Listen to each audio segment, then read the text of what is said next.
This is how we've seen Ukrainian President Zelensky since Russia invaded his country in February this year. A leader in time of war, messages from home, with the recognizable green shirt and raspy voice. But this Wednesday marks 300 days since the invasion, and Zelensky is on his first trip outside his homeland since war broke out. In a whirlwind surprise visit to Washington, the Ukrainian leader is marking 10 months of fighting by meeting with his top international supporter in the war. U.S. President Joe Biden will be sending nearly $2 billion in additional security assistance to Ukraine, including a Patriot surface-to-air missile system.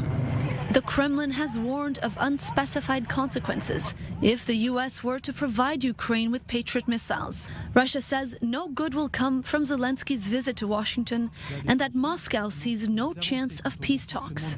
We understand that in the war, it's not only weapons that are threatening, but words as well. What Russia has as for now, they don't have any new technologies. All they have, it is the amount. First of all, they are outnumbering us. That's 100%. We know this. That's why we're asking international support.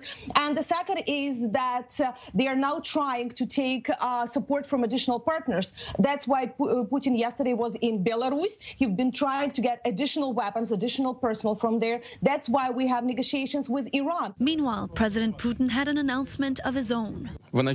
Beginning January, the Admiral Gorshkov frigate will be equipped with the new Zircon hypersonic missile, which, I repeat, has no equivalent in the world. On the streets of Kyiv, many support Zelensky's decision to travel across the world.